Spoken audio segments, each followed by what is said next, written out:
This is the Five Starr Podcast.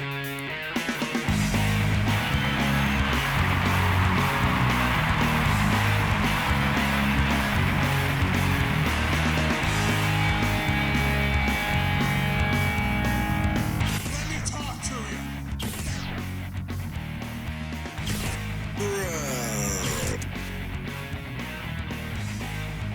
This is such good shit.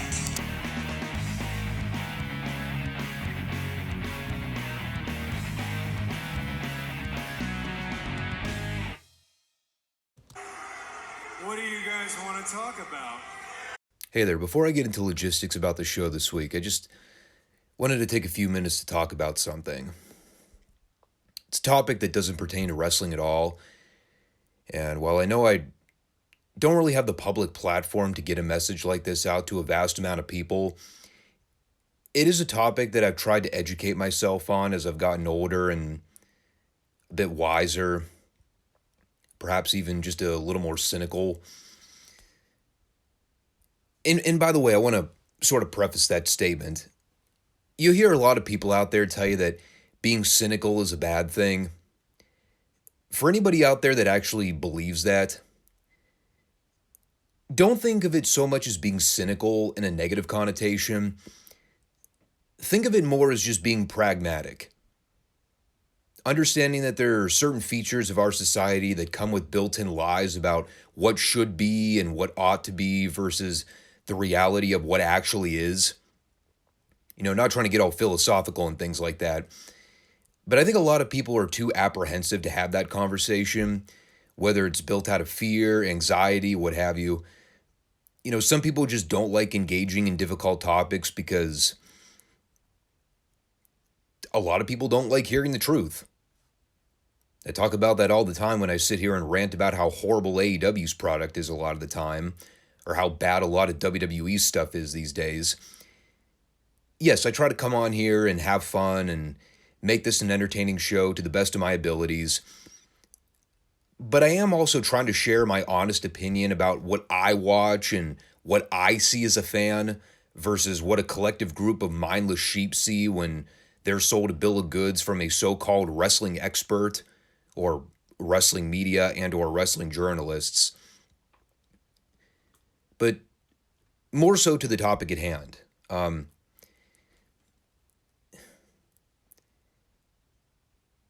try to keep my personal life as under the radar as possible. Everybody's always quick to play the victim card or try to gain sympathy from people on the internet.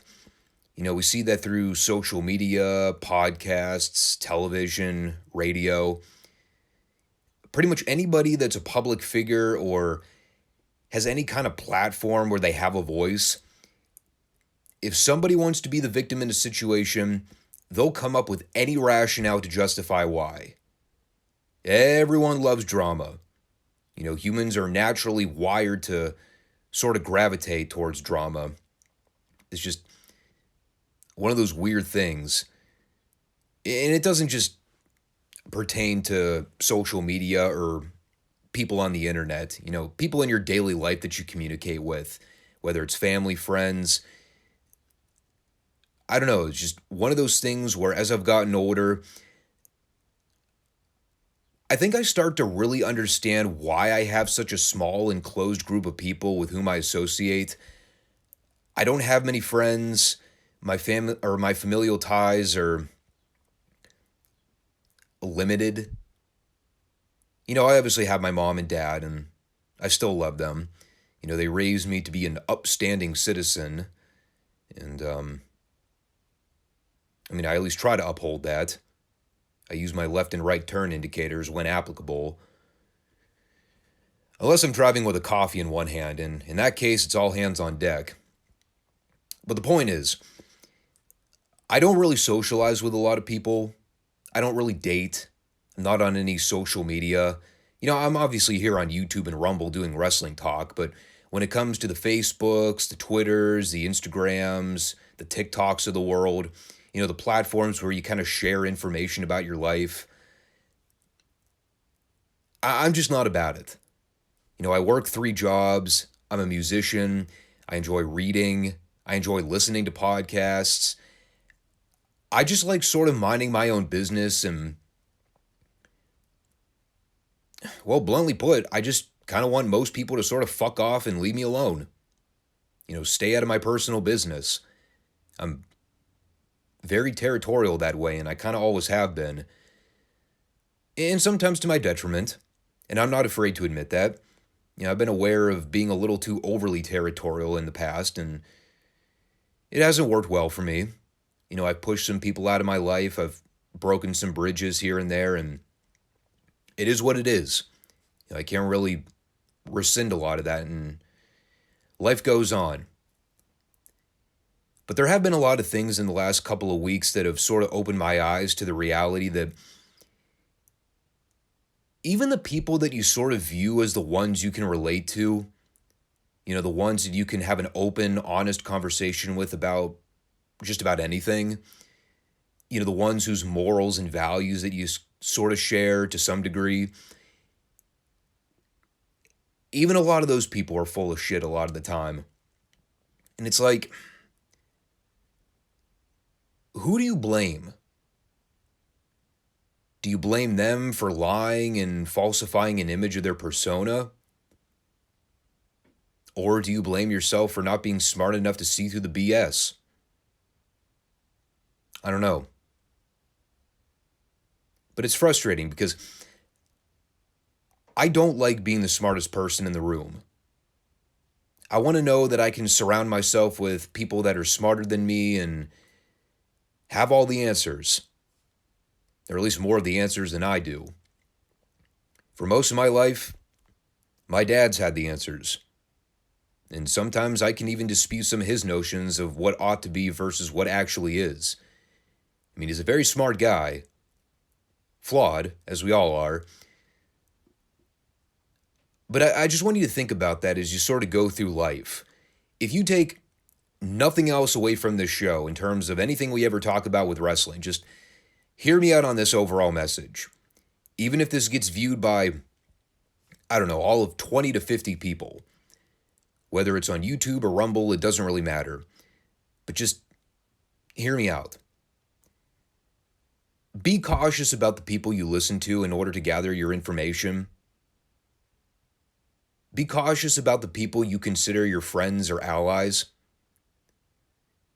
Because you might think they have your back. You might think they're looking out for you. Most of the time, they're not. They're kind of full of crap. They're waiting for any excuse to punk you out when you're not paying attention. And just be prepared then, more often than not. If you're not already plugged into lies that you're spoon-fed for your entire life through whatever it is, corrupt education system or the lying talk heads on mainstream media, in that case, I have no hope for you. But you're going to notice that you probably don't share a lot in common with most people.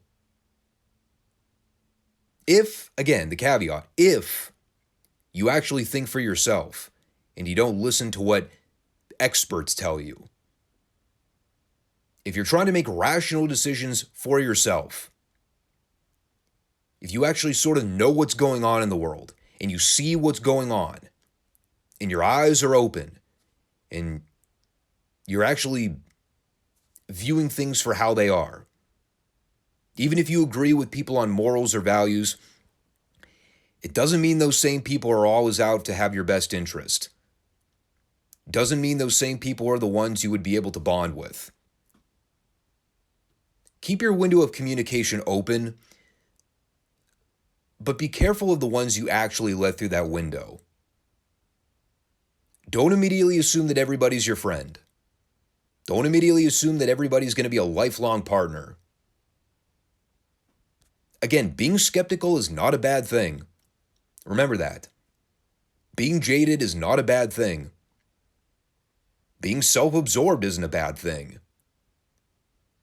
Because if you aren't putting yourself and your needs above the rest, you're doing something wrong.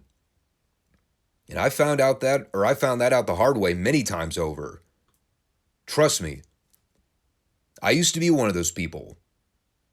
The one that wanted to help people. The guy that Always thought he was doing the right thing by being of a net benefit, even to complete strangers or people that I would not consider close friends. You may think people are on your side. Trust me, most of the time, they're not. And you might hate the delivery of that statement, but as you get older, you're going to notice it holds true a lot more than you're willing to give it credit for.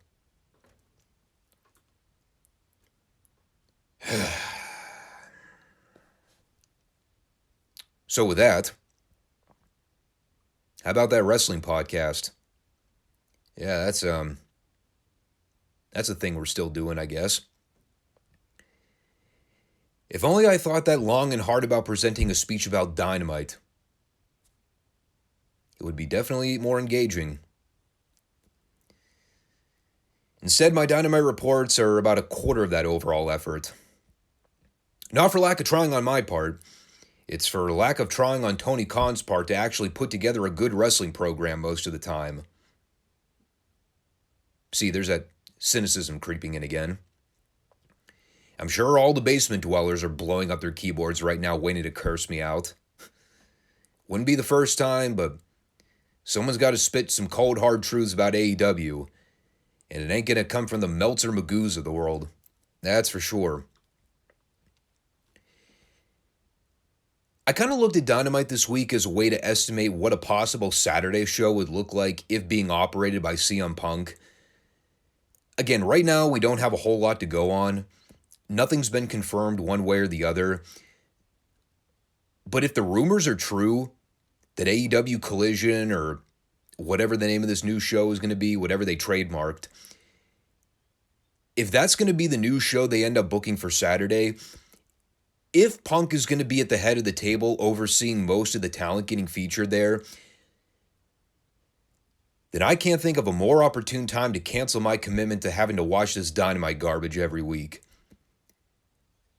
I've been saying this for about a year now, but when it comes to this show, I am just grasping at straws trying to find anything remotely appealing to watch. Occasionally I'll get a couple things here and there from the likely list of names that normally make the show worthwhile, MJF and FTR being the reliable candidates. But I'm just thinking about all the possibilities of what it would be like if we had a Saturday show for AEW, 1 hour long, doesn't need to be any more than that, and you have Punk and FTR and maybe some other hidden gems with potential. You throw MJF into the equation as the world champion. Think about all the possible programming we could get with the talent that's actually worth a damn. The Ricky Starks of the world. Maybe some of the other lost boys we haven't seen on AEW in a long time, because they've either gotten lost in the shuffle or completely neutered to the point where people just don't care about them anymore. But you let Punk pick and choose some of the guys from AEW's current roster that he would like to bring over and help run that Saturday show. At this point, man, I'll take anything if it means I don't have to watch the Elite's nonsensical garbage on TV most weeks. Because I'm about fed up with all that horse dung. And yes, you're obviously going to run into the problems with the whole debate of how is it fair that Punk would wind up getting the Saturday show, which would more than likely draw less numbers because of it being on a weekend. And typically, pro wrestling doesn't do good numbers on Saturdays anymore, especially for the younger market of fans. And that's a conversation we could possibly have later on, once we get confirmation that AEW Collision is actually going to be a thing, and it's not just wishful thinking on the real wrestling fans' behalf. But like I said, man, watching Dynamite this week, I just need something to sink my teeth into. I need a competently booked wrestling show from start to finish with real stars and real feuds that I actually want to see. And Lord knows I'm ever going to get that with the people I see on Dynamite from week to week.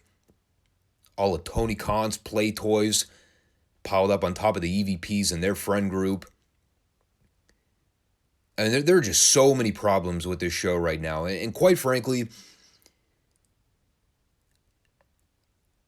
I think at this stage, Dynamite is kind of what it is. They formatted the show in such a way where, unless they actually do some kind of semi-roster split and divvy up the people that get featured on the Wednesday show versus a new potential Saturday show, I can pretty much expect Dynamite to remain the way it's currently presented, with Omega and the Bucks at the helm, and Tony Khan sitting passenger and letting all this dreck happen from week to week. I mean, the problems immediately kicked off from the beginning, and what do you know who's leading the charge of said problems? The company mascot. Go figure. We were blessed in Pittsburgh last week for not having to watch this fool muddy up the show with his overexposed gimmick. Now Tony Khan's right back to throwing him out there and having him work the opener against fucking Bandito of all people. I mean, so before the bell even rang for this thing, I already knew what it was going to be. During my initial fast forwarding, as I typically do during Orange Cassidy matches, because I know exactly what they're going to be, garbage. But I did see their cute little exchange where Cassidy grabbed Bandito's fingers and placed them into his pockets, probably wanting Bandito to fish around for his junk, because, I don't know, maybe Cassidy's into that sort of thing. Now, of course, I would also imply that there was anything down there for Bandito to feel, because Lord knows Cassidy's packing heat. Not that shriveled up limp dick. So that's all I really needed to see before I just skipped to the finish, because I don't need to say anything else about this idiot that I already haven't ranted about a million times before. At this point, we're even past me joking about it being beyond ribbing with the way Tony Khan forces this guy on television. At this point, it is way beyond a push. This is like the most unhealthy obsession of a force I've seen in wrestling since Vince was trying for 7 goddamn years to force Roman as a babyface on WWE television. Finally took him until the scamdemic era to realize, hey, you know, maybe we should try Roman as a heel and see if it works. Boy howdy, wouldn't you fucking know it? It worked. Now people can actually hate the guy, like they've all been wanting to do since the day he got called up to the main roster. They figured it out. Tony Khan still hasn't. Not that I'm suggesting turning Cassidy heel is what they should do. It'd be better if they hung him upside down from a tree branch and dropped him into a wood chipper. That way I'd never have to see him again. But by the time Tony would be smart enough to make that decision, this company will already be 10 years past the expiration date. So after that opening PWG Fab Fest, I caught a brief snippet of Renee Paquette attempting to interview Adam Cole in the back, where most of her audio feed got cut out, so you couldn't hear anything she was saying. Because did I mention, the production team is fucking rotten at their jobs, and no one knows how to do anything properly. I pretty much got that Adam wanted to fight Jericho later on. Good. I'm glad. Fix your audio problems, AEW. You fucking dolts. It's every week with this glitchy shit. Hire competent people that know how to run stuff. My God. Got a billionaire budget with fucking 10% brain power. Speaking of 10% brain power, that's about how much energy went into this pre-taped interview with Darby Allin and Lumberjack Perry, where Darby basically wanted Jungle Boy to have his back later on because, well, for those that didn't see last week, MJF fucked over Jungle Boy in his match with Sammy Guevara in order to qualify for this week's match with Darby, with the winner facing MJF at Double or Nothing. So, because Darby stood in the rafters and watched MJF screw Jungle Boy out of his match, now he wants Jungle Boy to watch his back, so when MJF invariably comes out and does the same thing, Jungle Boy can be there to make the save. Because that's logical somehow. In the mind of Skater Darby. Well, luckily they made up for the bad acting with the children by giving us a wrestling match with some grown-ass men. So remember that horribly contrived angle on last week's Dynamite with FTR and Jarrett and Lethal and Sanjay and Kali 2.0 and Mark Briscoe, where they were all teasing the idea that they were going to be on the same page to work a Rampage match and beat up some underneath goons that nobody gives a crap about? Well, turns out that friendship lasted all of one night before they both turned on each other, and now they're going to feud. See, I told you can't trust people long term. There's always an ulterior motive. But that's also good news in the sense that it does give FTR a team to actually feud with over the belts. A team that doesn't completely suck. And while, yes, I still hate a lot of the foundation of the hokiness with the group, I mean, Lethal and Jarrett as a tag team by default is probably the second best team in this company right now from a pure wrestling standpoint. And I don't completely hate the idea of Lethal and Jarrett versus FTR for the belts, so long as they don't get too cute with it and start turning it into another case of Saturday Night Live, with Sanjay Dutt and bootleg Kali out there acting all cartoony and over the top every week.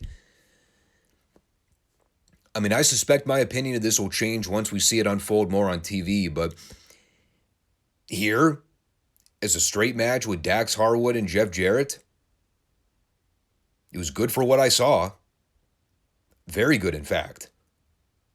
It wasn't, how you say, a picture-perfect match from beginning to end. You know, there were obviously a few missteps along the way.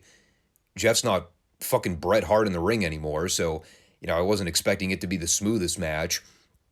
But as far as laying out a match with two smarter workers that know how to put together a realistic, believable-looking fight, I'd say it worked. Kicking out the goons at the beginning and just letting Dax and Jeff go out there and wrestle a match was a smart move. Although as soon as you saw that Sanjay wasn't part of the equation, you know, you kind of suspected he was bound to show up at some point. And he did. And while the run-in spot with him at the end was ridiculous, just fucking running into the ring blatantly while the ref was looking right at him, like, come on. Really?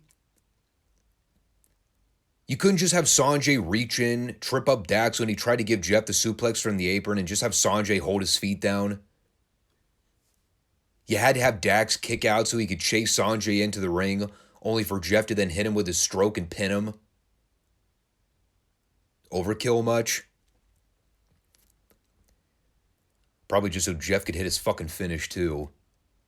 You know he probably laid that finish out. That egocentric douche. But aside from the faulty finish, I like the match. I don't have a problem with Jeff going over. I just didn't like that particular finish. But they gave FTR an outing. I presume this is just a short-term feud to give Dax and Cash something to do for Double or Nothing, which I'm all right with. If I had any faith that Sanjay could keep it serious for a great length of time, I might even advocate they try to stretch this program out for a while and see where it goes. I don't really like the idea of trading the belts over to Jarrett and Lethal just to keep a title program going with FTR, you know, especially when they literally just won the belts like 3 weeks ago. But as long as they keep it moderately serious and don't let it descend into the usual AEW comedy, I'm okay with Jarrett and Lethal as the heel challengers right now. Let's try it. It's not like there are any other viable options at the moment. In other news, completely unrelated to what we were just talking about a minute ago, for Tony Khan's 83rd consecutive special announcement in the last 3 weeks alone, the Owen Hart tournament is coming back. Oh yeah, the Owen Hart tournament. Yeah, I remember that. What was on the line in that tournament? Aside from just more fake belts and a lame excuse to shoehorn Adam Cole and Britt Baker out there together on camera. Well, I guess we'll find out if anything changes this year. Does the Owen Hart tournament actually mean anything worth a damn, or is it just another tournament for the sake of doing a tournament? Because we all know Tony loves himself these tournaments. Can never get enough of those. That and Gauntlet Battle Royals. Following that, though. Oh, and I will say, Tony did a somewhat better job of actually trying to facially resemble a human being instead of looking like a deer in the headlights out there talking. He still looks awkward on camera and just shouldn't be doing this kind of stuff publicly.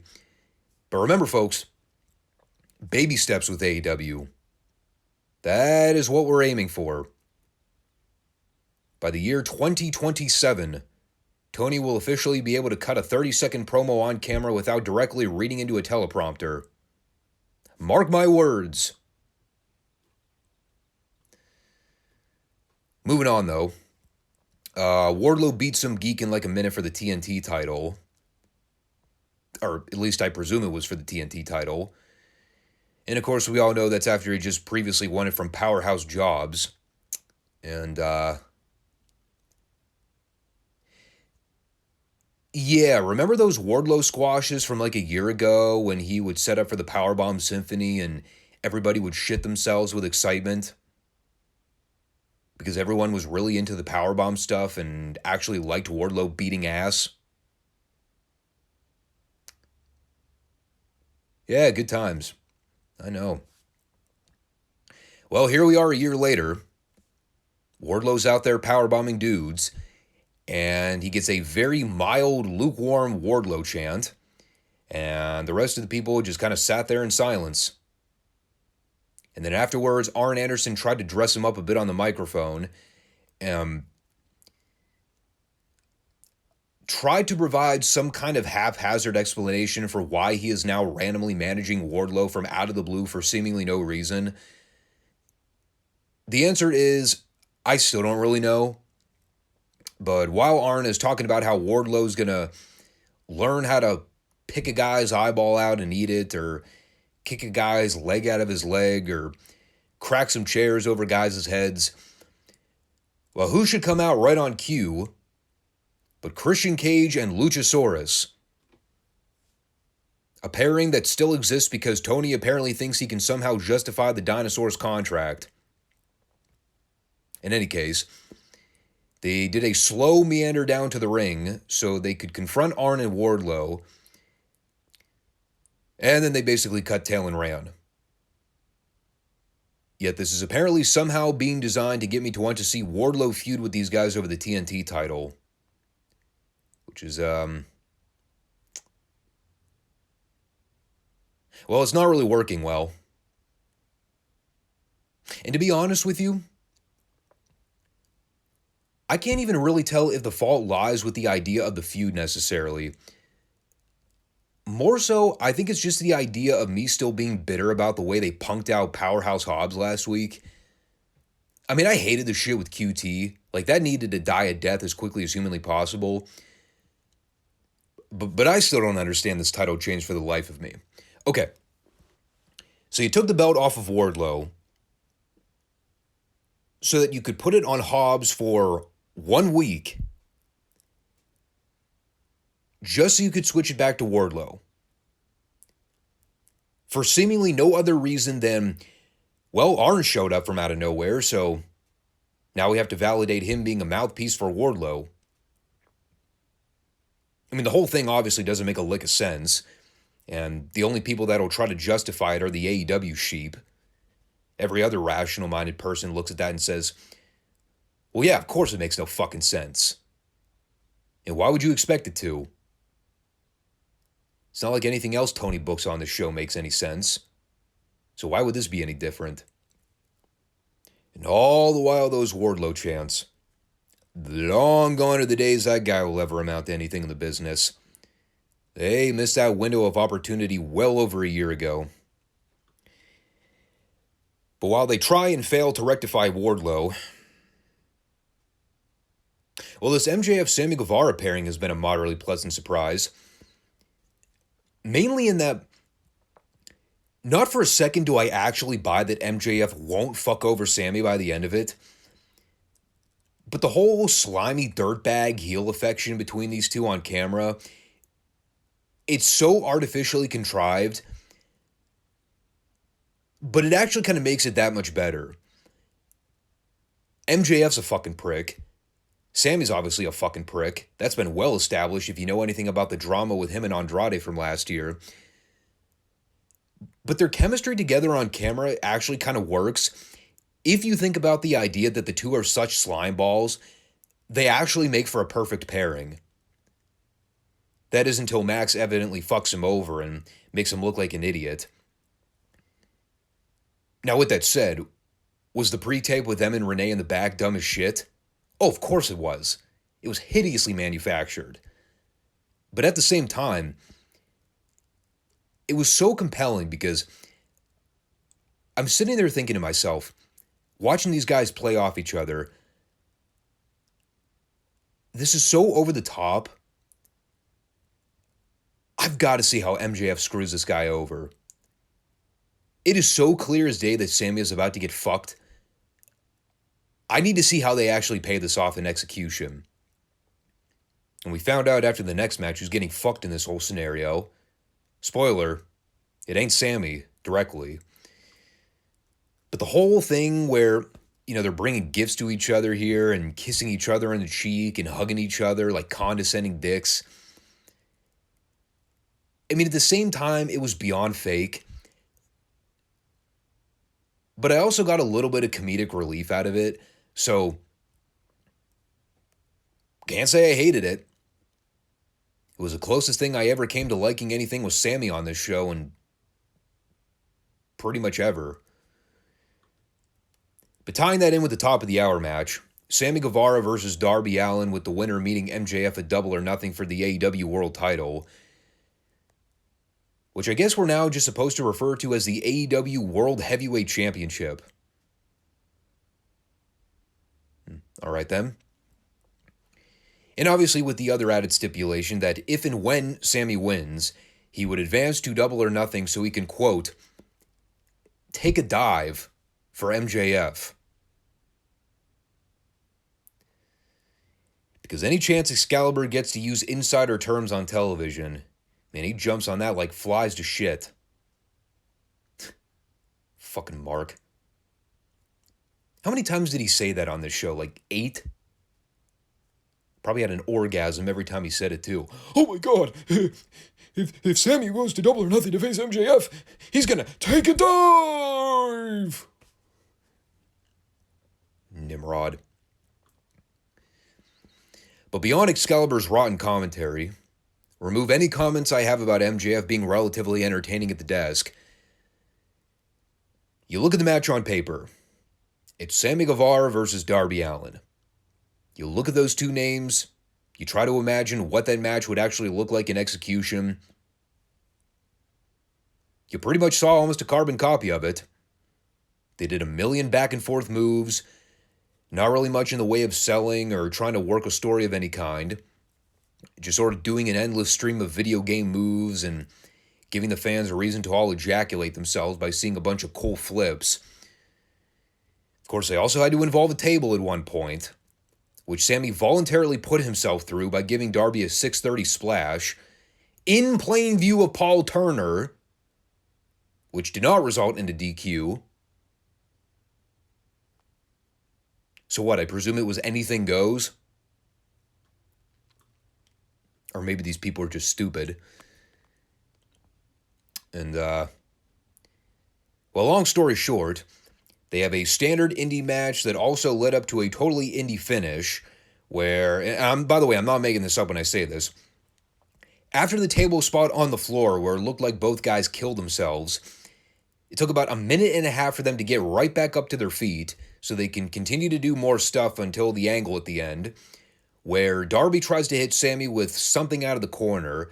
Ty Conti hits the ring apron to steal the ref while MJF throws a skateboard toward Darby. Of course, Darby catches the skateboard because he's a moron. And he catches it right in time so that Sammy can take a phantom bump. And then Paul Turner turns around and sees that Darby is holding said skateboard. So he disqualifies Darby immediately. And after it seems that the match for Double or Nothing is being set up for Sammy versus MJF, Tony Schiavone gets up from the commentary desk to announce that next week on Dynamite, it is going to be a tag team match, playa. It's Sammy and MJF versus Darby and Jungle Boy. If the heels win, the match for the card will stay as is. But if the babyfaces win, it's going to be a four-way.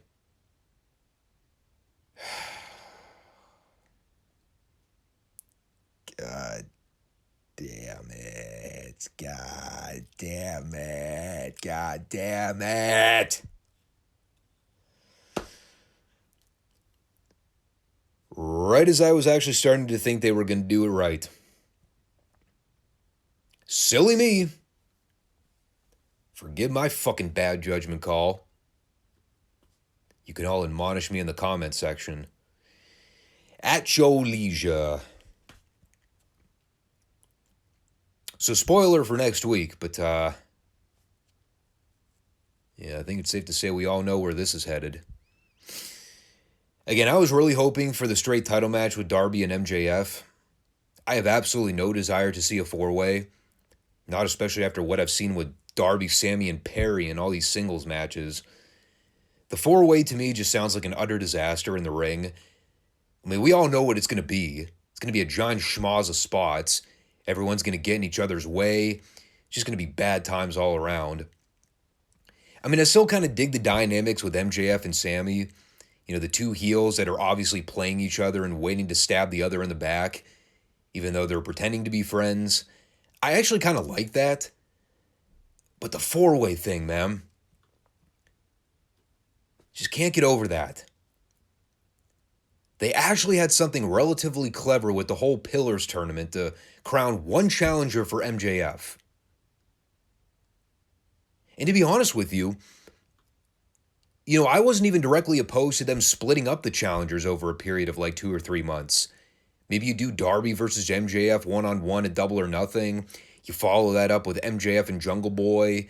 And you kind of still tease the friendship bond with Sammy and Max in the interim. Maybe finally somewhere down the road, maybe like at the end of the summer, you could blow things off with them and MJF turns on Sammy and now you have them feud over the title.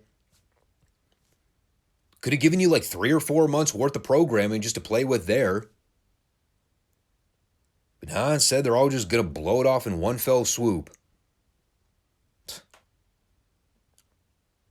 So much for that long-term booking, I see. So after that, after the announcers tried to offer Excalibur more exclusive MJF brand pickles,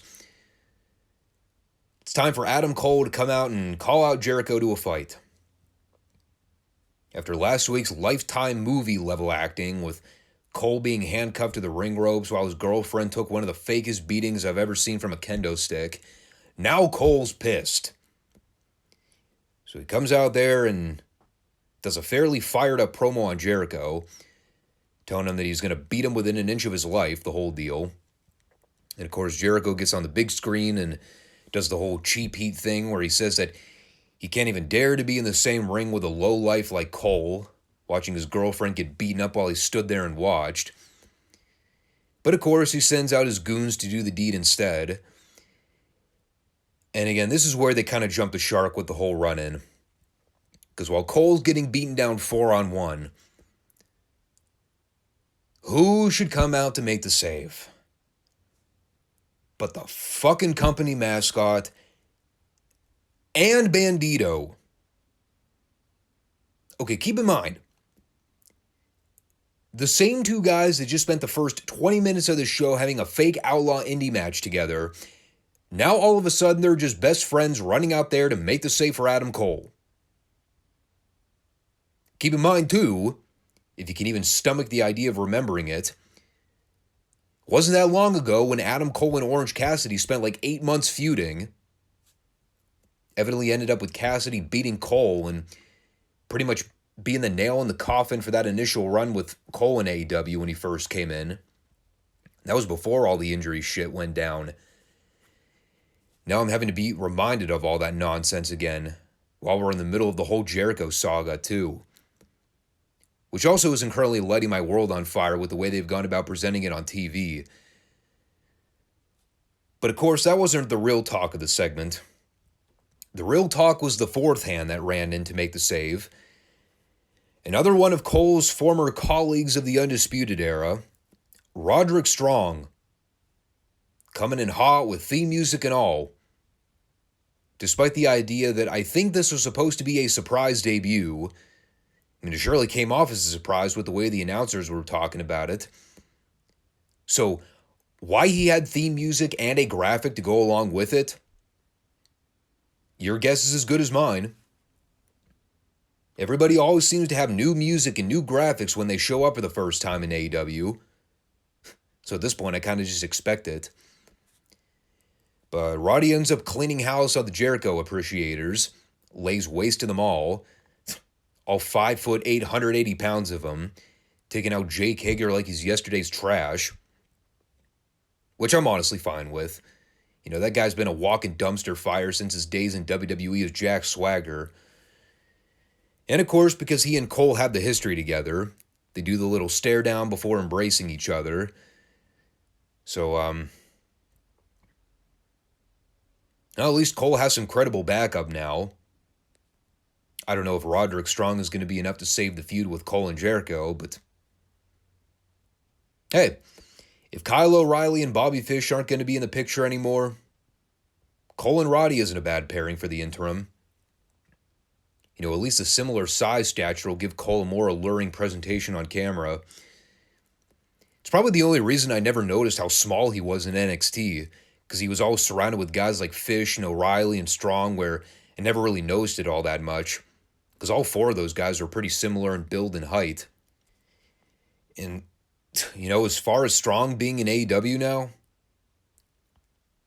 I mean, I always reserve the right to change my mind until a later date when we come to see the way he's featured on television. We all know the way AEW covers new talent that come in. Remember, we all thought Cole, Fish, and O'Reilly were going to be a breath of fresh air during that bad downturn for AEW's product. Now Fish is gone. O'Reilly's still out recovering from neck fusion surgery. I mean, Cole literally just came back from injury not that long ago. Hasn't exactly been smooth sailing for any of these guys. Plus, you factor in the shitty booking and the horrible way they were all presented on television, by and large. It's hard to say whether or not Roddy is going to be of a net benefit right now. History tells me he'll wind up being just another piece of the pie in a matter of no time. Probably will just be around to be Cole's backup and not really get spotlighted on his own. And that's rather unfortunate because I actually think Roddy's a supremely underrated talent. Never been the best promo from what I remember, but the guy's a machine in the ring as a worker. He's proven when given the opportunity to shine, he can be more than just a standard pro wrestler. I mean, he worked in NXT all those years to sort of understand the mechanics of what it takes to be a well-rounded talent. I would suspect he'll carry over those lessons here in AEW. But it's just a matter of seeing what they actually do with him. Are they going to be productive with his booking, or is he just going to be another added expense? I mean, we'll find out soon. But you know what we won't find out? How much it would take for me to actually sit through a QTV segment. Oh, actually, that's a lie. I have an answer. The dollar amount is 0. Because I'd rather jam a fork down my windpipe than have to sit through a QT Marshall segment. Him and his fucking entourage of clowns.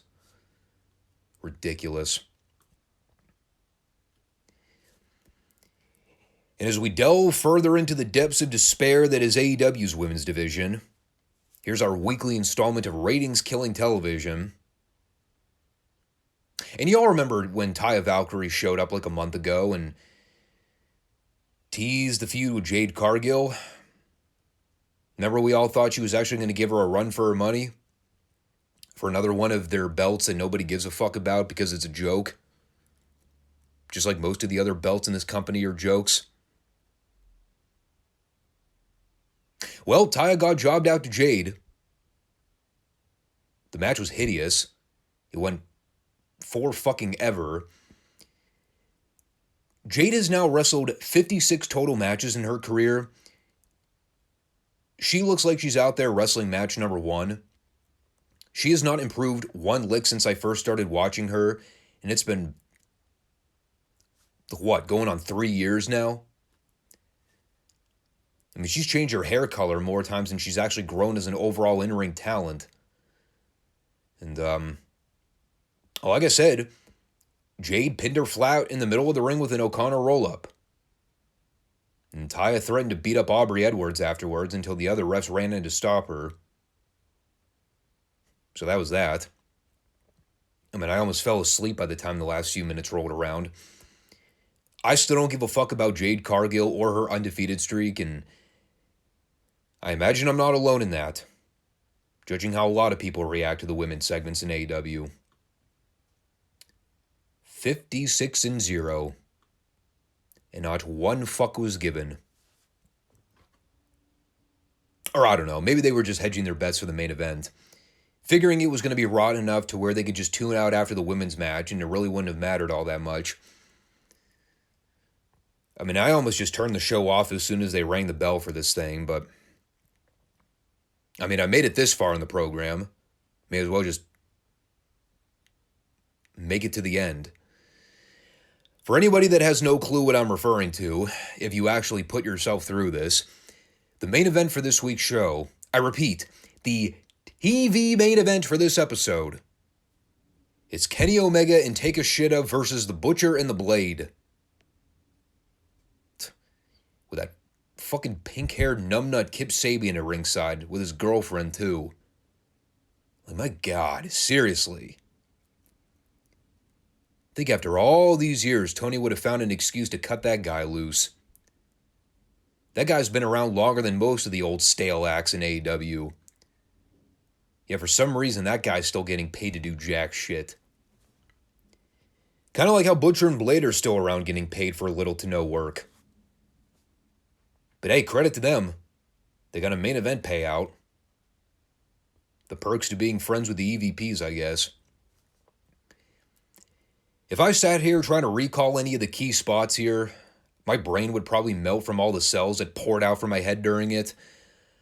All I can tell you is that the match was no good. I remember the finish where it broke down with all four guys.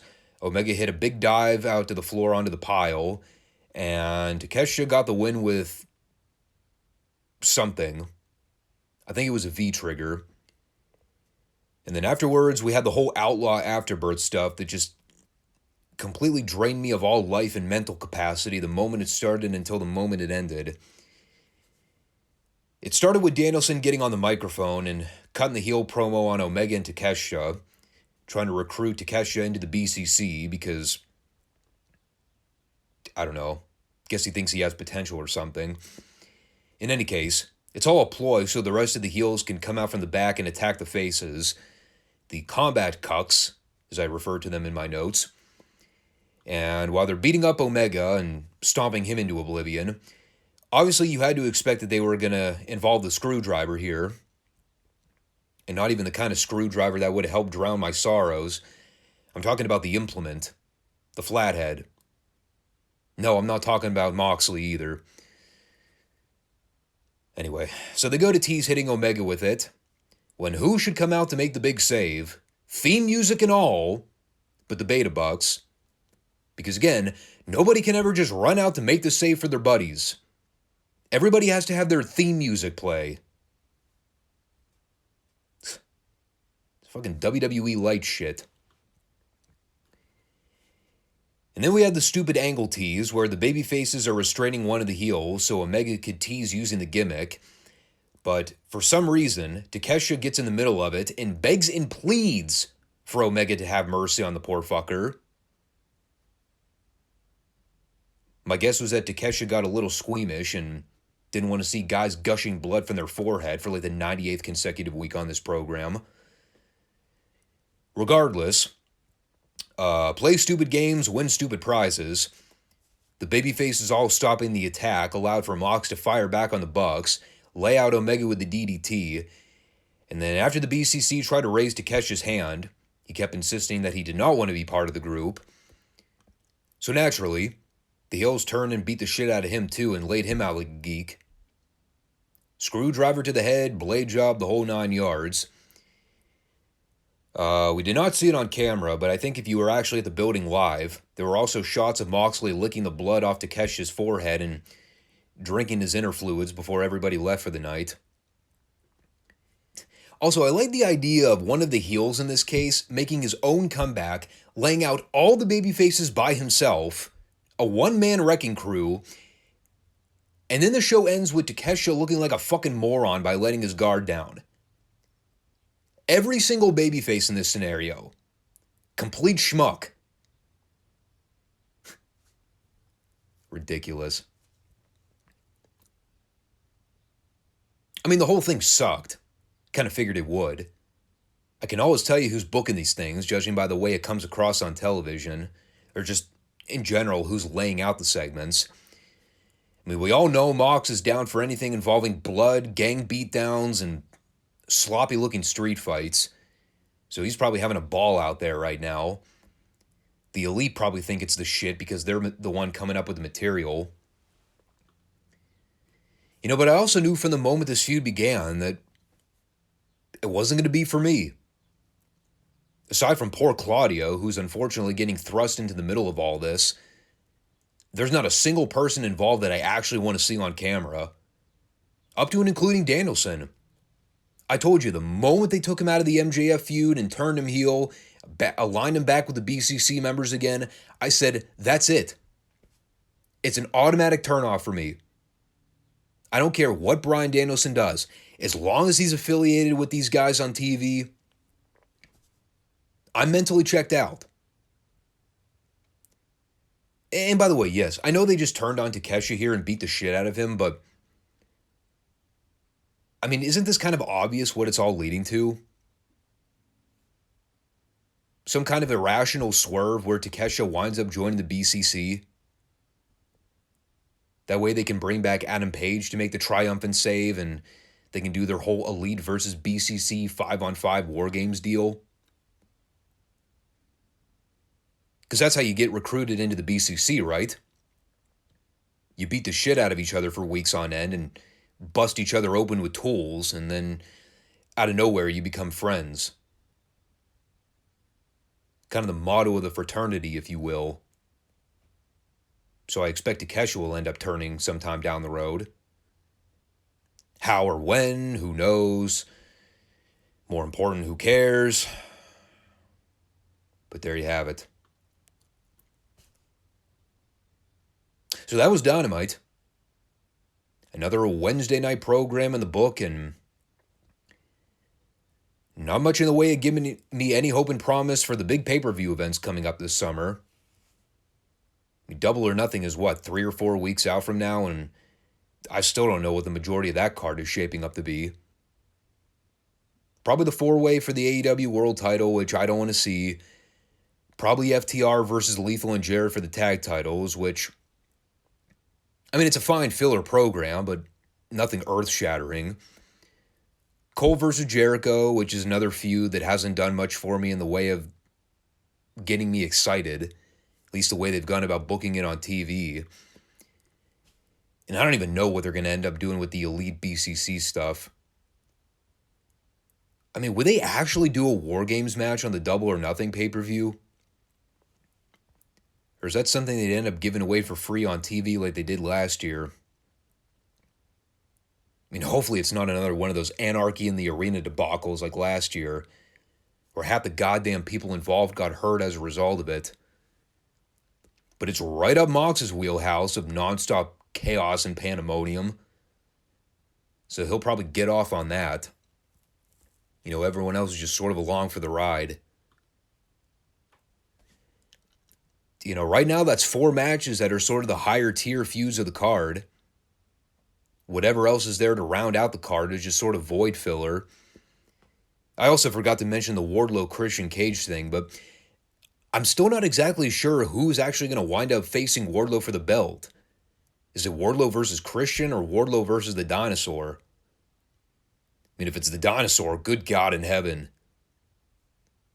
Best of luck to the agent that tries to lay out that match.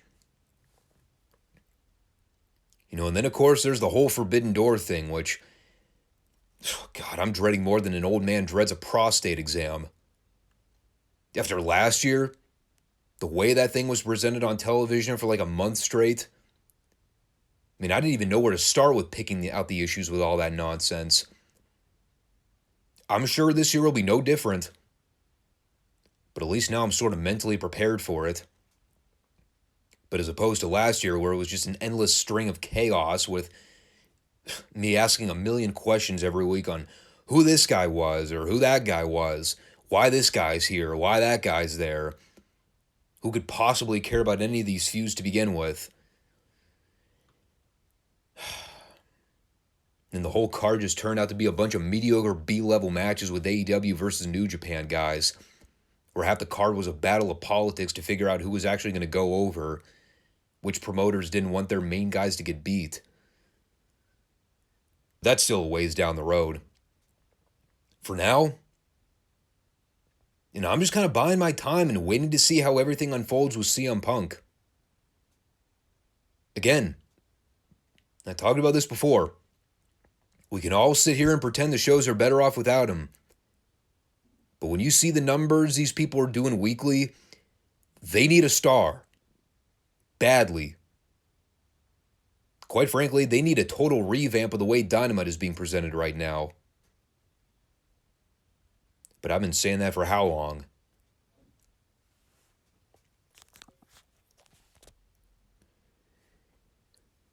In any case, moving on to the retro part of today's podcast. I actually had to go out of my way to seek this one out. Wouldn't you know it? Peacock did not have this episode of Crockett TV uploaded in the archives. And you won't hear me say this often. Probably never again, in fact. But thank God for YouTube. Elsewise, we'd have been leaving this one off for this week. Those good old classic wrestling channels with the old footage definitely comes in handy. And it might even come more in handy if things go to hell in a handbasket with WWE's streaming service deal. We take it for granted. All this territorial footage they've got uploaded right now on the cock. It could all change before you know it. So someone ought to be making second copies of all these shows for now, because it might not last forever. In any case, this is a really important episode too, which is why I was glad I found it. The quality of the video wasn't great because I'm sure it was recorded through a VCR. But we had some old classic commercial footage here, which is kind of nostalgic by its own right. This particular show was the beginning of the U.S. Tag Title Tournament. They announced last week that a new tournament would be starting up to crown new champions, now that Captain Redneck was stripped of his half of the belt, which meant that they had to vacate the titles and hold them up. So while Ivan and Pietrov kind of got screwed, they were at least given a second chance by getting to compete in the tournament later on. They also announced that among the other 6 teams that were competing, one of those teams were going to be the New Breed, which I kind of scoffed at. I'm like, really? The guys that have been a team for like 2 weeks, and they're already getting factored into the title picture? More on that later. The opener for the show was Road Warrior Animal in a singles match against Chance McQuaid. Hawk conspicuous by his absence here. But the first thing I wrote down about this match before the bell even rang: thank God for the Raw footage. Getting to hear the classic Iron Man theme music instead of that cookie-cutter filtered WWE Network music that they always can in. Even though we only got to hear like 20 seconds of it, still great. I was actually contemplating just watching all the shows on YouTube from now on just to hear the unfiltered theme music.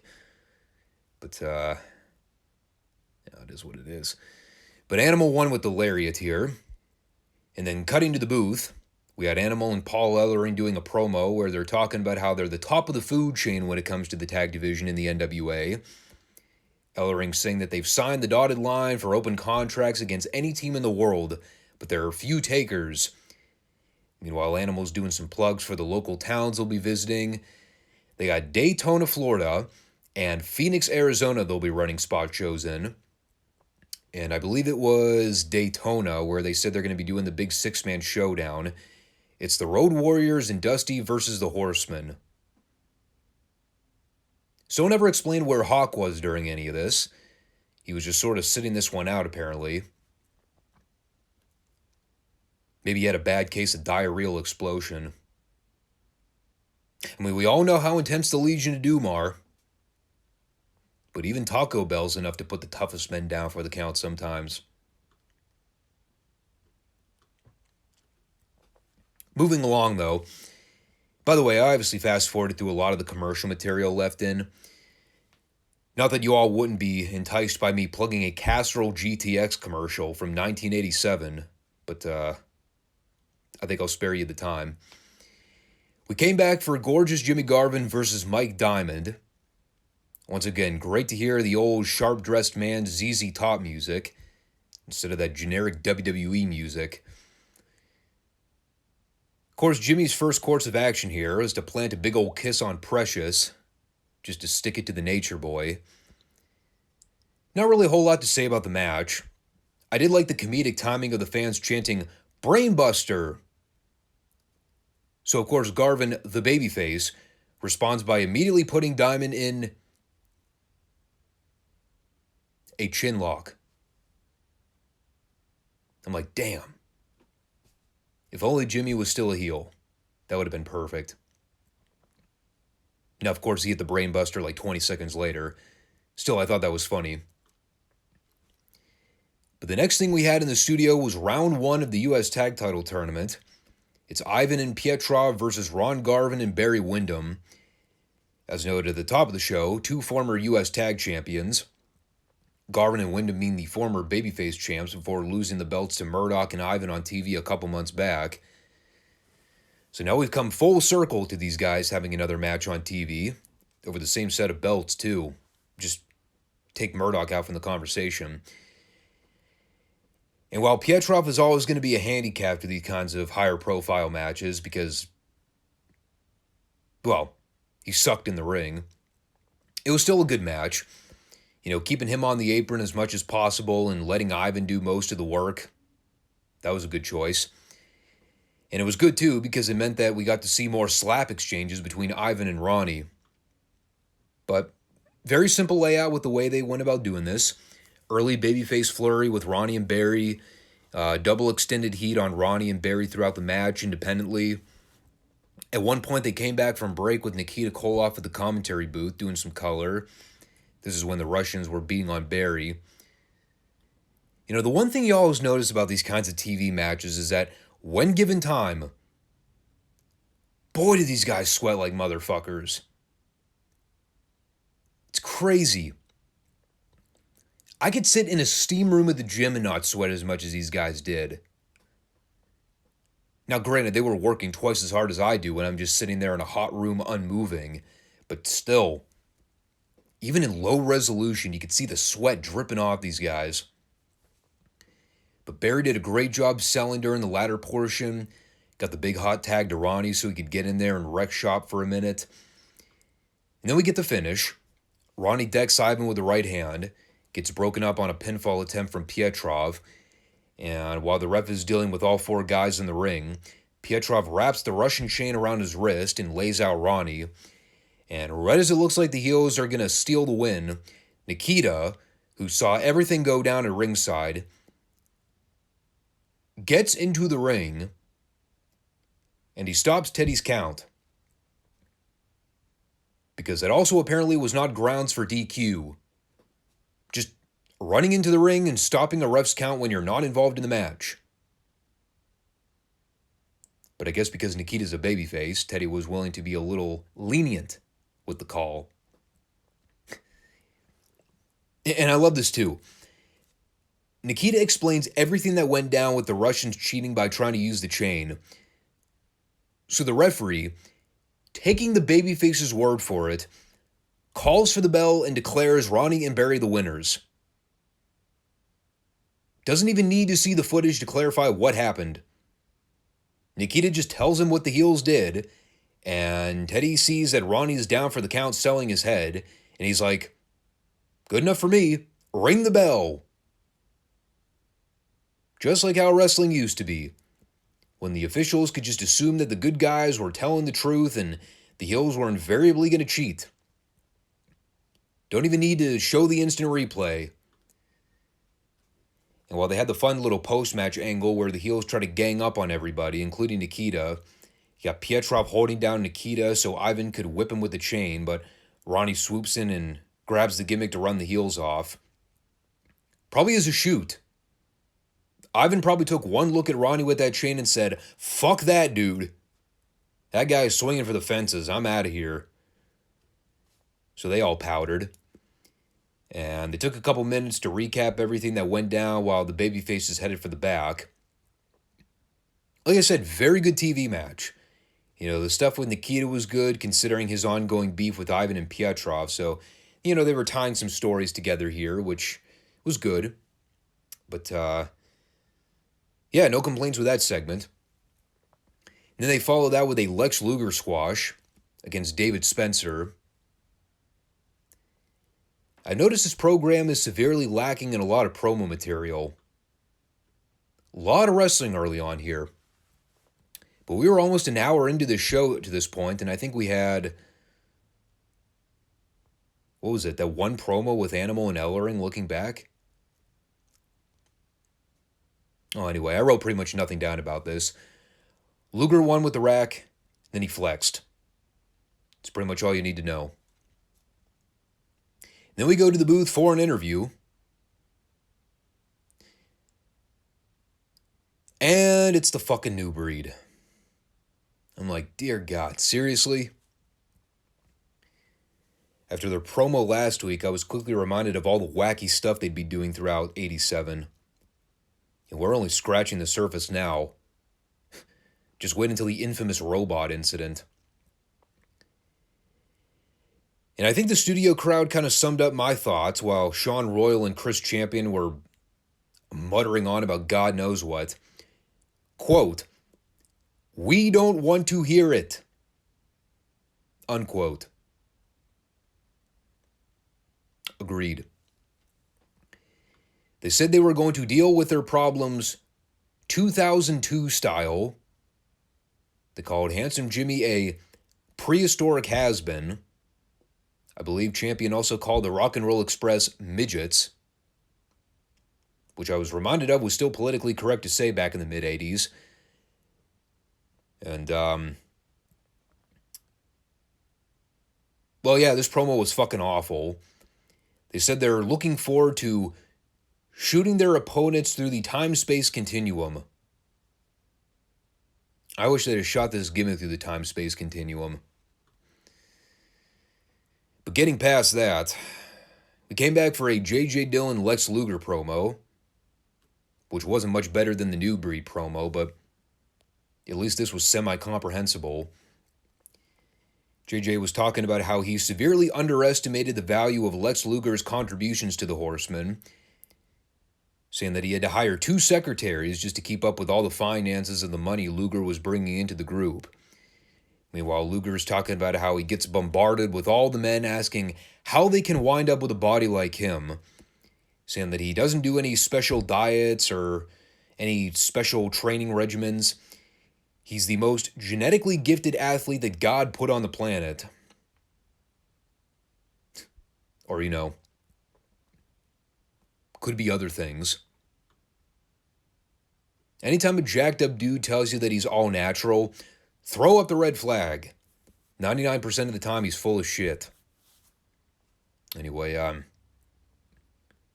now Luger still wants the U.S. heavyweight title. They also mentioned that here. And meanwhile, JJ talked about him putting together the dream team of Flair and Luger, which will be the most undefeatable combination of any tag team in wrestling today. So unbeatable that it'll end up sending the Road Warriors and the Superpowers quivering in their boots. Guess we'll see about that one in Daytona. By the way, I think I fucked up earlier. I said the match in Daytona was a 6-man. with the Legion of Doom and Dusty wrestling a combination of the Horsemen. It's actually an 8-man. All the Horsemen involved, plus Nikita. I don't know why I forgot that. My bad. So after that, we went back to the ring for a New Breed versus Rick Nelson, David Isley match. Yet again, strategically making the decision to put a lot of this match behind the commercial break, so we didn't see it. What we did see was no good. I think my favorite spot was when Royal came off the ropes for a knee drop, and he just flat out missed the guy. Didn't even sell it, it was so bad. At least they hit their finish this time. Well, kinda. Champion was supposed to come down with a crossbody dive onto one of the job guys while Royal held him up in a suplex position, but it still looked like Champion made more contact with his own partner than the job guy. But I guess we weren't supposed to notice that. In slow motion.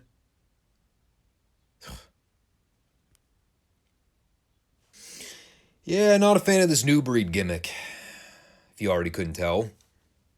But you'll be hearing me vent plenty more about that in the months to come. And after that, we went to the booth for a Jim Cornette promo with the Midnights. Stan Lane standing there with a lifeguard tank top, which was oddly humorous for a variety of reasons. First thing Corny covered was putting over Big Bubba and giving General Skandar Akbar a plug on Crockett TV. I think in reference to when Bubba actually went to the UWF for a brief period and won the UWF heavyweight title. Now, of course, he was back with Crockett later during the Bash Tour, subsequently during the War Games match, but there was a period where he was off of TV for a little bit. It also got me remembering how quickly all the drama goes down with him in management that basically sent Bubba over to work for Vince for the first run in '88. But getting back to the promo here, Cornette talked about how the pressure is on him to bring the U.S. tag belts to the Midnight Express, elsewise he'll be dealing with Mama Cornette. We all know how bad things get when Jimmy has to deal with Mama Cornette. And the first task is to go after the Rock and Roll Express and beat them to a bloody pulp, just like the Midnight Express have done their entire careers. And then there's the cage match with Ronnie. The lawyers are not pulling through to get Jimmy out of that match, so he's calling on every good Samaritan in the world, every wrestling fan with a good, kind heart. Sign a petition, send a telegram in, do anything to get Corny out of that cage match with Ronnie. He's a wonderful man with a great reputation that never did anything wrong to anybody. And it's all under Crockett's mission to get him killed out of spite and malice. And after Corny has his mental breakdown here in front of a nationwide audience, Tony Schiavone, typical great delivery, completely no-sells it and goes, let's get back to the ring. And that we did. For Nikita Koloff versus Larry Stevens, which went approximately 20 seconds and Nikita won with a Russian sickle. More importantly, though, Nikita's got some things to get off his chest, telling Lex Luger that if he wants to be USA champion, he can meet Nikita in the ring and prove that he's capable of taking him down.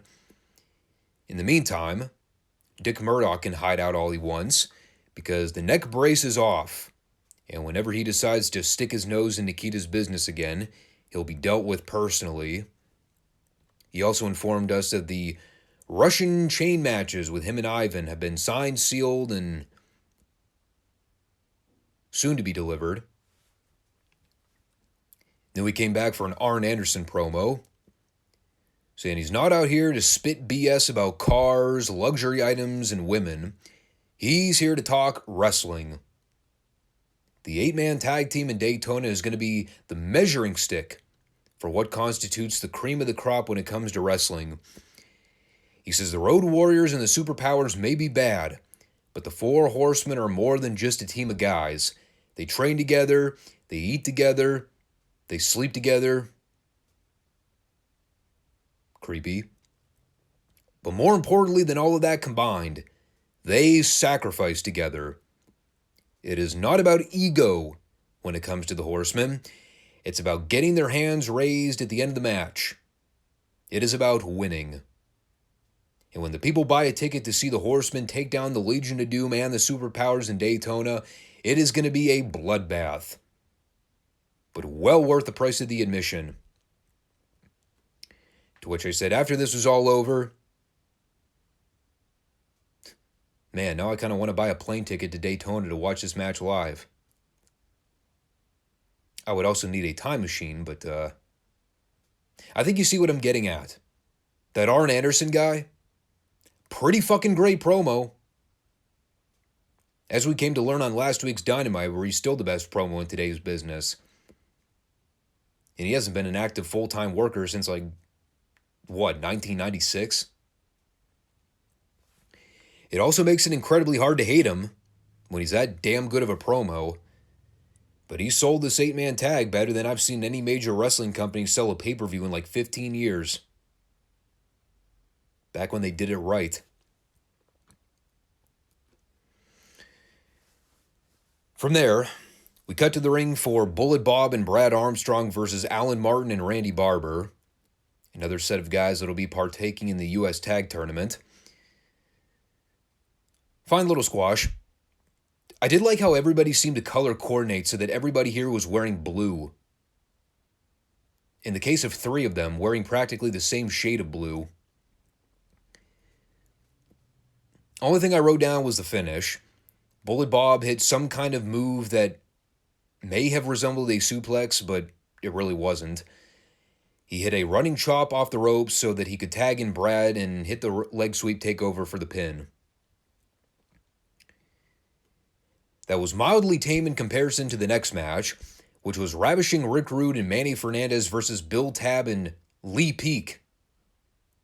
Good old fucking Lee Peak is back. After a long hiatus. The worst job name we've seen on the show, probably next to Chance McQuaid. And this was apparently the taping where the World Tag Champs decided, let's just go out there and beat the teetotal shit out of some dudes. And they didn't hold back. Rude in particular had a grudge to settle here, grabbing guys and throwing them around like rag dolls. At one point, he hit Lee Peak with a clothesline off the ropes and dumped the poor guy right on the back of his head. Thought he was dead. And then a minute later, they spiked Peak with a double Rude Awakening DDT and pretty much impaled the guy right on top of his skull. I said, sucks to be Lee Peak on this show. Maybe it was a rib. Maybe Rude just took one look at the guy and said, his name is Lee Peak? Well, I'm going to beat this guy into powder. I mean, I was mildly entertained. Anytime I get to see the boys go out there and beat the crap out of the job guys, thumbs up for me. Enjoy it while you can, because Rude and Bull aren't going to be around for much longer as a duo. That also means they won't be around much longer to do promos, which may be a good thing now that I think of it. Especially when Paul Jones is the one doing the bulk of the talking. Aside from plugging a title match in Philly with the Road Warriors, we also got a random Sir Oliver Humperdinck mentioned here. I was like, what is with all the obscure manager references? Got the General Akbar and now Humperdinck getting a mention. All completely at random, too. Anyway, Rude joked about Animal plowing through some Nimrod earlier on, saying that won't happen when the Legion of Doom get in the ring with Rude and Bull in Philly. I just kind of thought him saying the word Nimrod was amusing. Talk about outdated slang. Bull also said some stuff here. The only thing I got out of it was him mentioning something about Rude and Bull being both bilingual and the most awesome twosome in the business.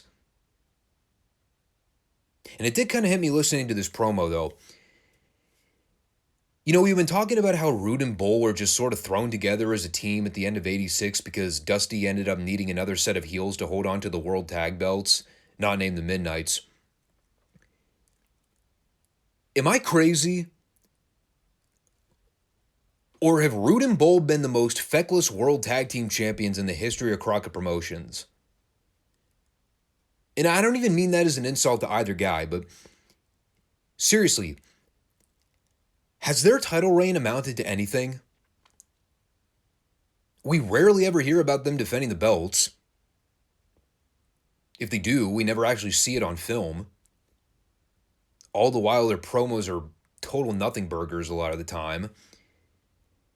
And of course, there's the unceremonious departure that's coming down the pike, too. I don't know, I remember that we've seen these guys with the belts for like 6 months now. I'm yet to see them do anything with them. They honestly might have just been better off putting the belts on the Midnights. Looking back and seeing what their title reign has amounted to by this point. Good Lord. Regardless, Barbarian had a squash against Cougar J that went like a minute. The highlight of which was hearing David Crockett joke about the fact that Cougar J wanted this match. To which I asked, he did? Boy, is that guy a fucking dolt. You're telling me that of all the guys on the NWA roster, they went up to Cougar J and said, hey, bud, who would you like to wrestle this week on TV? And you're telling me he voluntarily chose the Barbarian? Must have had a death wish. Even during this minute and a half long match, they still managed to do a spot where Barbarian completely whiffed a big boot and completely missed Cougar J's head by a mile. Still sold it. But Barbarian powered him around for a minute, ended up going over with the diving headbutt. Then a few minutes later, we come back from break for Tim Horner versus Clement Fields, which is like the polar opposite of the Barbarian squash in every way imaginable. According to Dave and Tony, though, the new and improved Tim Horner, now that he's under the tutelage of Ole Anderson, a more aggressive side of Tim Horner. No, not really. He's still the same old boring, bland piece of meat we've always seen. He still wrestles every Tim Horner match we've reviewed on this channel for the last 5 or 6 months. But sure, we'll go with that story. I think this was the point in the show where I noticed the lady in the front row on the main floor cam. She was very, how you say, round. Quite ovular. And the only reason I noticed that was that she was in a white shirt surrounded by everybody else who was wearing darker colors. So she kind of stuck out in more ways than one. Took me until like hour 1.5 to realize this, but yeah, I was a little slow to the party there. It was also a more interesting observation than anything I saw in this match, which Horner evidently won with a bridging roll-up. Then we came back for an interview with Barry Windham and Ronnie Garvin, and while the bulk of the conversation has been a lot on the upcoming house shows in Daytona and Phoenix and Philly, Barry was also here to plug the Eddie Graham Memorial event in St. Petersburg, Florida, which was scheduled for the 9th of May, doing a little bit of charity plugging in there. And while Garvin and Windham had their sights set on the remainder of the U.S. Tag Title Tournament, Garvin also has his eyes set on the cage match with Jimmy Cornette. He is looking forward to the opportunity to humiliate him in front of everybody. No lawyers are going to be able to back him out of that predicament. He can run and hide all he wants, but when the cage door shuts, it is all over. So that was all well and good.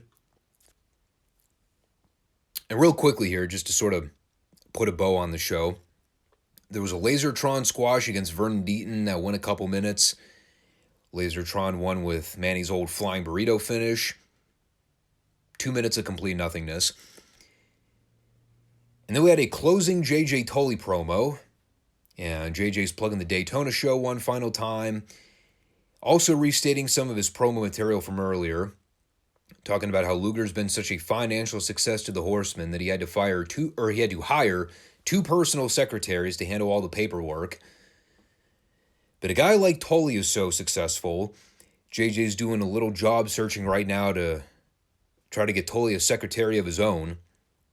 And meanwhile, Tully's talking about how he's out there putting $10,000 of his own money at stake every time he steps into the squared circle and defends the world's television title. He says a lot of young boys like to put their money where their mouth is. Brad Armstrong, Tim Horner, the likes of them. But what about Dusty? What about Ricky Morton? He says that if anybody has the guts, they can put their name on the dotted line for the 47 million homes nationwide. And right as Tully's firing up at the end with his promo, well, the video feed cut out. And we never saw the conclusion, which I sighed at. Just when we were getting to the good stuff, too. But as I noted from the top, for whatever reason, this show just wasn't archived on Peacock. Not sure why, but glad I was able to find it on YouTube. It wasn't even particularly a must-see show either, but just the principle of trying to stay consistent with all the Crockett reviews. You know, if I know there's a show that's not archived, I'll at least go out of my way to try to find another version of it somewhere before I say, yeah, whatever, we'll just wait until next week. But there was some good here. You know, the opening tag title tournament round was good. The buzz for the Bash Tour is kicking in relatively soon. So we're gearing up for a pretty eventful summer, all things considered.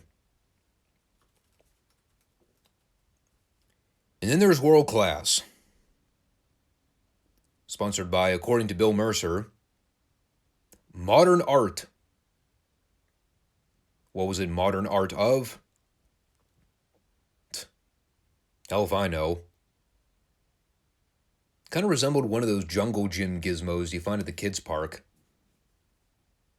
But I don't think North Texas was advocating for kids to climb on it. Instead, Mercer told us to basically appreciate it in all of its splendor. Meanwhile, there's a wrestling card going on for this program. Being our second week on the campus of North Texas, figured they were going to try and upgrade their standard TV card. Kind of similar to last week in the sense that there were a few bigger names being featured here. And as of this current show, they are about 1 or 2 weeks out from the big Texas Stadium showdown. So they're piecing together those matches, trying to drum up as much enthusiasm for that card as they can for the David Memorial Show. And we did start with another encore presentation this week. Last week, on the campgrounds, we had a main event TV match with Jimmy Garvin and Chris Adams, wherein the main highlight of the show was watching the girls get into another catfight. So this week, they replayed the Garvin's-Adam match from Will Rogers Stadium in Fort Worth. Sure, why not?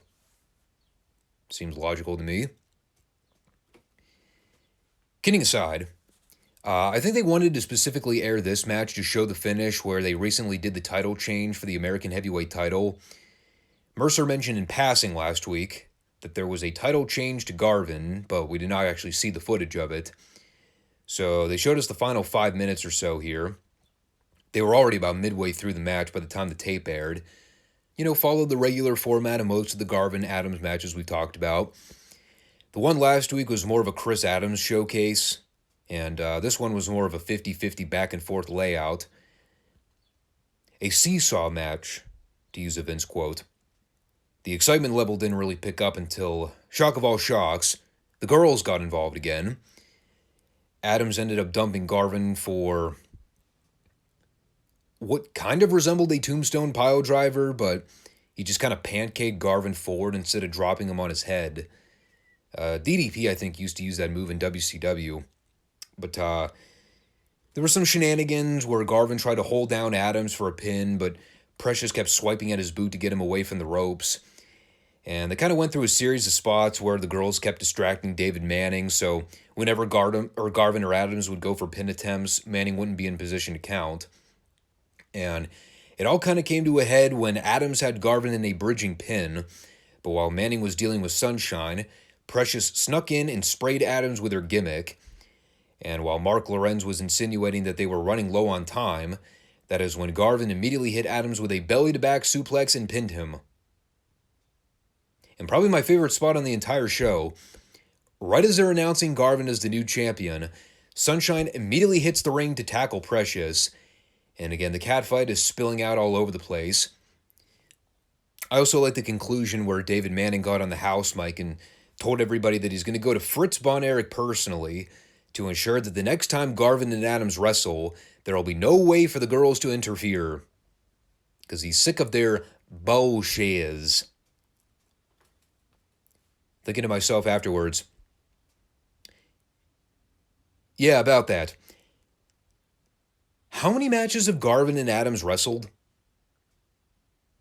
And David Manning considered taking the issue to the promoter now? After like 28 other times where the girls interfered in their matches, it is the 29th where David Manning says, enough of this. Thought that was amusing. But all in all, fun opener. You know, again, obviously something that was already taped earlier on, but it was good to get some clarity on how the whole title change happened instead of just going by word of mouth. And if you watched last week, they announced that a mixed tag would be going down for the stadium show. So maybe that was their story tie-in with Manning going to Fritz about the girls running into interfere. It's probably how they ended up settling with the mixed tag. But from there, we went back to the pit at the North Texas campus for our regularly scheduled programming. The match was Johnny Mantell versus Jerry Gray. Because, of course, Johnny Mantell was going to get a payout wrestling in North Texas. The perks of having familial ties with the booker. It was a match that happened. I liked during the first few minutes of the match while both guys were sort of jockeying for position, Bill Mercer chimed in and tried to make a joke about how world-class championship wrestling needs its own Greek lettering system, kind of to fit the mold of the fraternities on campus. So, of course, he comes up with Phi Slamma Jamma as the punchline. And it's made even better by the dad laugh afterwards. A joke that only Bill Mercer found funny. And everybody else probably sat there awkwardly and tried not to wince. Dad jokes. Aren't they great? On the subject of other things that Mercer brought up here, this is where he mentioned the six-man tag with the upcoming Freebirds match facing off with Kevin, Mike, and Fritz, who of course was coming out of retirement for that match. Factoring in that Kerry was already getting the world title match with Ric Flair, the Von Erichs were going to need another partner. So that was a special little thing they did for that occasion, leaving the Freebirds shaking in their boots, knowing they were going to have to get in the ring and deal with Papa Fritz. All of that was more eventful than anything that happened in this match. I nearly fell asleep. All I remember is that the crowd got ominously quiet the longer it went, and Mantell won after springing out of the corner and leapfrogging over Gray so he could catch him with a leg sweep takeover. So remember earlier when I said they were upgrading the card for these North Texas tapings? Well, I lied. There was still some snooze fest lurking about. No offense to Johnny Mantell, but yeah, it's Johnny Mantell. The next match was an upgrade in terms of star power for sure. It's the Iceman King Parsons going toe-to-toe with the Ugandan warrior / Ugandan giant Kamala. I always forget what he went by in Texas, but I'm pretty sure it was the Ugandan giant, not the Ugandan warrior. Overall, pretty fun action that took place for the 2 minutes and 30-something seconds it went. Kamala going full-fledged beast mode early on after getting sidestepped by the Iceman a few times was cool. Didn't bode well for the Iceman once Kamala got back in the ring and started beating him up. And, well, right as the Iceman was starting to fire back, The Missing Link came out with Skandar Akbar and Friday to run a distraction. And by that, I mean Kamala was about to get pinned. Akbar and Friday had to yell for the Link to run in and break up the pinfall. Elsewise, he would have just been standing out there on the floor grabbing at his hair and being a moron. So the blatant interference caused for the ref to throw the match out. And while the Iceman is getting momentarily double-teamed, who should run out to make the big babyface save? But my main man, Buck Zumhoff. Rock and roll Buck Zumhoff, to be specific. Yeah, you all remember that little overview of Bucky last week. If you didn't catch it, you should go back and check it out. It was very informational and comedic. But he is a new face on the world-class scene, and he'll be around for a little while longer, getting a monster push on TV. So get ready for more talk about him, because we'll be revisiting Buck Zumhoff at a later date. That's all that really happened, though. Quick little TV angle to sort of advance the Devastation Inc. stories headed into the stadium show. And the Missing Link is still probably one of the worst gimmicks to have ever received a push in any major territory. Even when I went back years later and watched those Mid-South tapes, I always asked myself, why is this fucking guy a thing and why is he being pushed? It's not even anything against the guy personally. It's just, I don't know. The gimmick. It's like straight out of the Dungeon of Doom wacky. And the DOD was like peak cartoon WCW. The Missing Link would have fit right in there with the rest of the goons. Right with the likes of the Zodiac and Hugh Morris. Good Lord. Anyway, let's move on to the main event. Bit of a prelude to the upcoming six-man. It's Mike and Kevin Von Erich versus Michael Hayes and Terry Gordy. With some pre-match material that was noteworthy for a couple reasons. The first of which was Kevin getting on the mic and trying to hunt down his grandmother so he could give her a hug.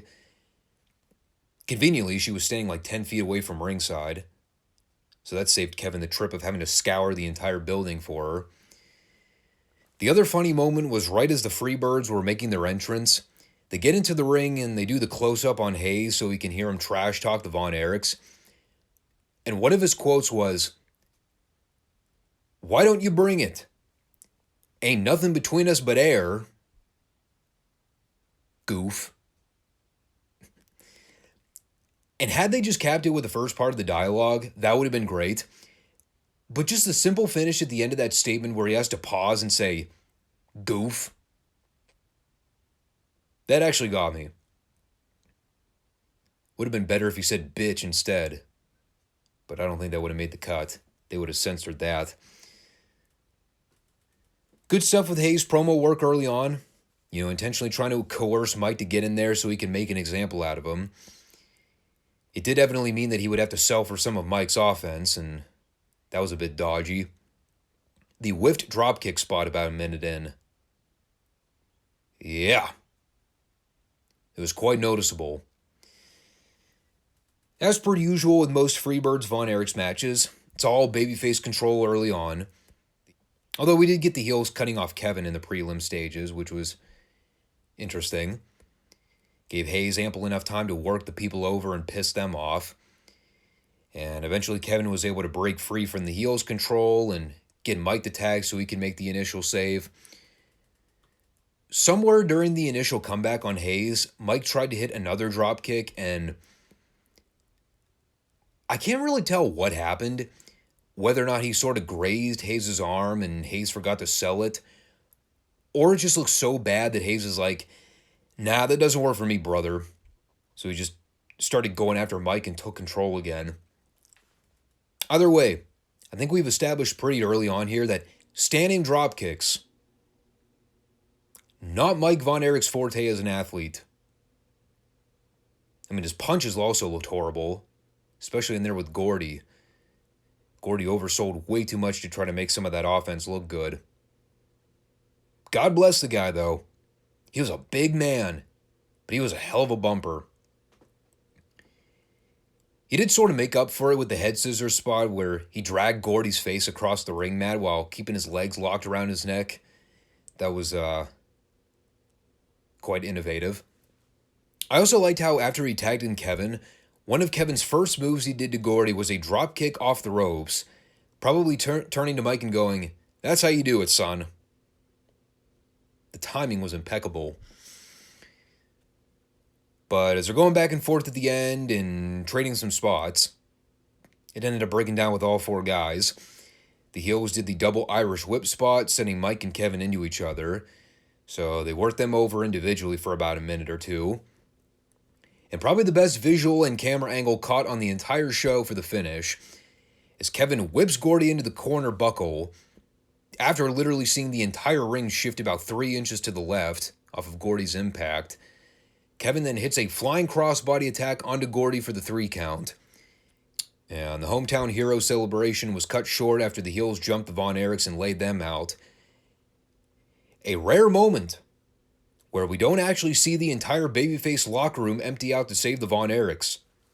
Instead, we had Buddy Roberts joining the fray so Gordy could drop Mike across Hayes and Roberts' knee.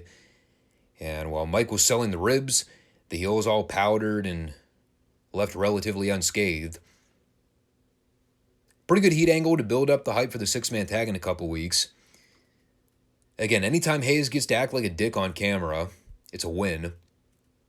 Didn't leave us a lot of room for error, though, because they were immediately to a commercial pitch after the angle, and Mercer spent a few seconds doing plugs for next week before they rolled the credits.